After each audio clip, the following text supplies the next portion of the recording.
आइए जानते हैं फतेहपुर सीकरी नगर के बारे में कुछ खास बातें। क्यों है ये आज भी विश्व प्रसिद्ध, क्या है इसका कारण, यहाँ पर स्थित बुलंद दरवाज़ा, जामा मस्जिद, हवा महल और नगीना मस्जिद के बारे में कुछ खास बातें आज मैं आपको इस वीडियो में बताने जा रहा हूँ। बुलंद दरवाज़ा भारत का सबसे ऊंचा और भव्य प्रवेश द्वार है। आगरा शहर से फतेहपुर सीकरी की दूरी कितनी है? आज नमस्कार जी साथियों, आप सभी को मेरे इस YouTube चैनल में स्वागत है। और जो कि मैं मैम को बहुत ही धन्यवाद देना चाहता हूं, क्योंकि मुझे मैम ने एक मौका दिया कि आप भी हमारे साथ चलिए, तो मुझे बहुत ही खुशी हो रही है। मैम आप आप अभी जा रहे हैं फतेहपुर सीकरी, तो आपको कैसा लग रहा है? हाँ, हम लोग बहुत एक्साइटेड हैं, बच्चे भी बहुत एक्साइटेड हैं। हम आज आगरा का पूरा घूमना चाहते हैं और आगरा के बारे में और बहुत कुछ जानना चाहते हैं। तो चलिए वीडियो में बने रहिएगा। और हम आज मिजोरम हिंदी प्रशिक्षणार्थियों के साथ यात्रा करेंगे और आप भी वीडियो में देखिएगा, आपको भी बहुत ही अच्छा लगेगा। तो वीडियो में बने रहिएगा दोस्तों। बहुत बहुत धन्यवाद, आगे देखते रहिएगा। Thank you. मिजोरम से आए हुए हिंदी प्रशिक्षणार्थियों को केंद्र हिंदी संस्थान की तरफ से ढेर सारी शुभकामनाएं, हार्दिक अभिनंदन और स्वागत है। आपका शैक्षिक भ्रमण मंगलमय हो, हम सभी की तरफ से यही आशा और कामना है। हम सब तैयार हो चुके हैं, बस भी अब कुछ देर में खुलने वाली है। इस आगरा शहर के बारे में जानने और देखने के लिए हम सब बहुत ही उत्सुक हैं। आप भी इस वीडियो में अंत तक बने रहिएगा दोस्तों। आप भी देख सकते हैं इस आगरा शहर में स्थित प्रमुख स्मारक फतेहपुर सीकरी में ऐसे बहुत सारे स्मारक हैं जो कि फतेहपुर सीकरी नगर की खूबसूरती को बढ़ा रहे हैं। आप इस वीडियो में जान पाएंगे दोस्तों कि केंद्र हिंदी संस्थान आगरा से फतेहपुर सीकरी नगर की दूरी कितनी है। अब हम संस्थान से निकल चुके हैं। केंद्र हिंदी संस्थान आगरा से फतेहपुर सीकरी नगर की दूरी लगभग 40 किलोमीटर है दोस्तों। अब यहाँ से फतेहपुर सीकरी स्मारक केवल 1 किलोमीटर है और यहाँ से आप भरतपुर पश्चिम बिहार भी जा सकते हैं, जो कि लगभग 21 किलोमीटर की दूरी पर स्थित है।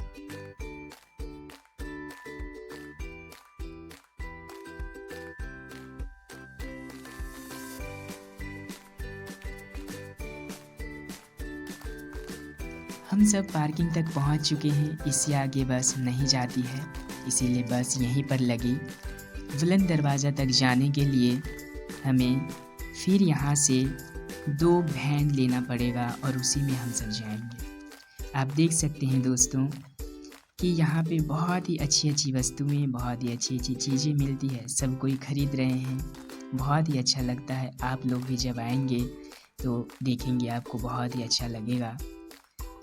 यहाँ पर देखिए परिवेश ही इतना सुंदर, आकर्षक और मनमोहक है, तो फिर स्मारक की बात तो कुछ अलग ही होगी।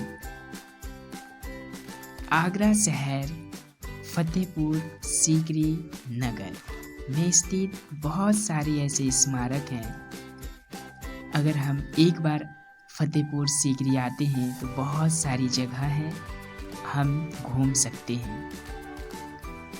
अब हम सब कोई जा रहे हैं, यहाँ से पास में ही है, ज़्यादा दूर नहीं है, तो हमें वैन में जाना होगा।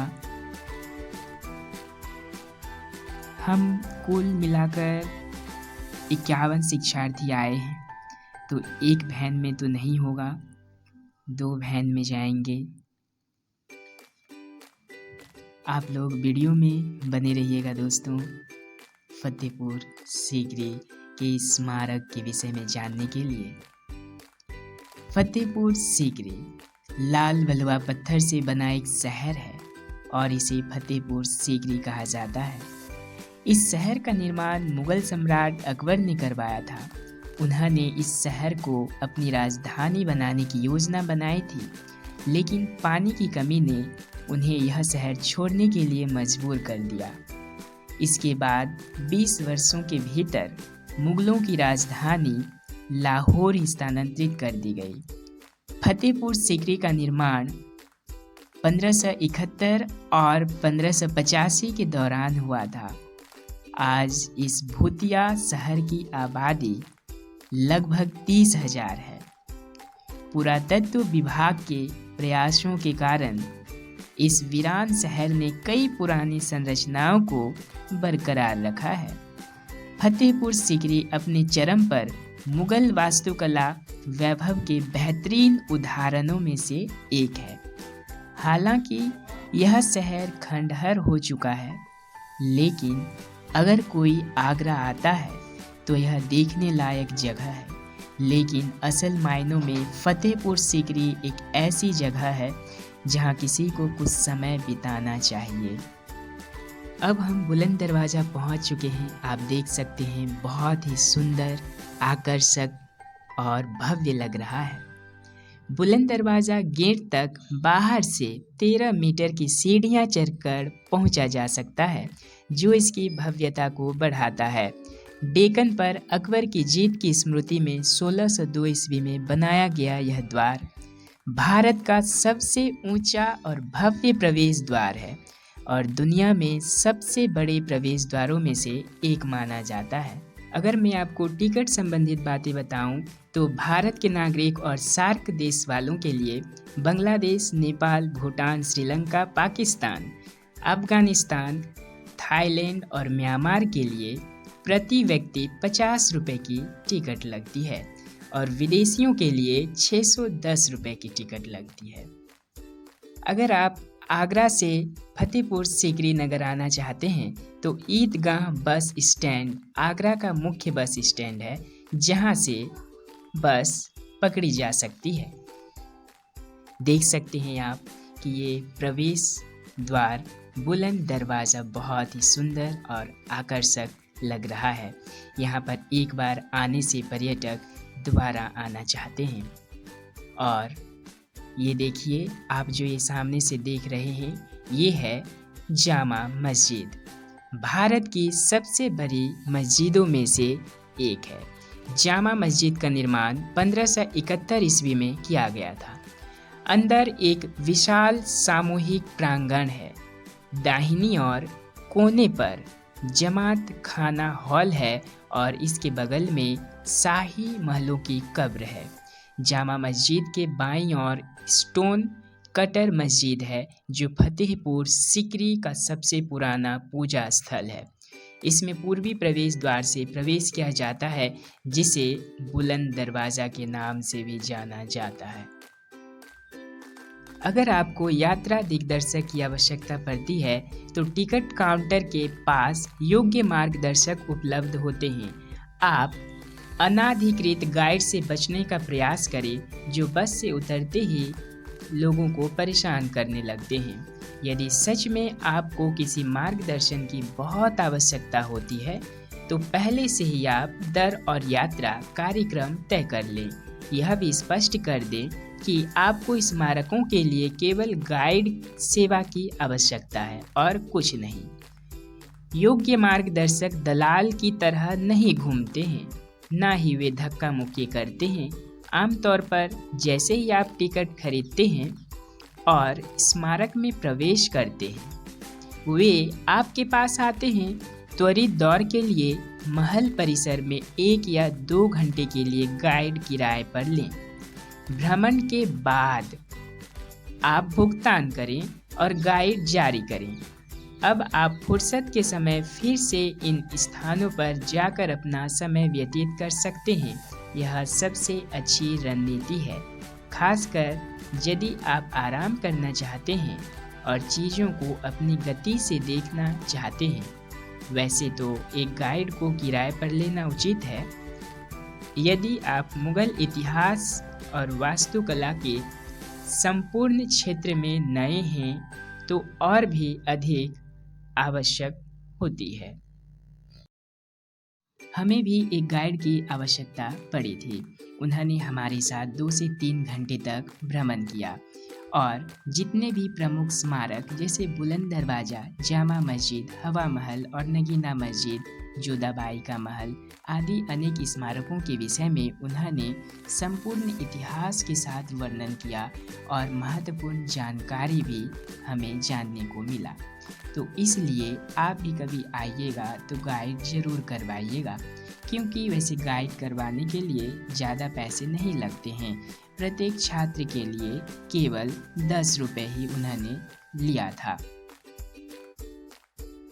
आप देख रहे हैं कि यहाँ पर जितने भी स्मारक हैं सब लाल पत्थर से ही बना हुआ है, जो कि बहुत ही सुंदर, भव्य और आकर्षक लग रहा है। हमें जो गाइड कर रहे हैं उन्होंने यहाँ पर स्थित जितने भी स्मारक हैं सभी के विषय में संपूर्ण इतिहास के साथ उन्होंने वर्णन किया और महत्वपूर्ण जानकारी भी उन्होंने दी।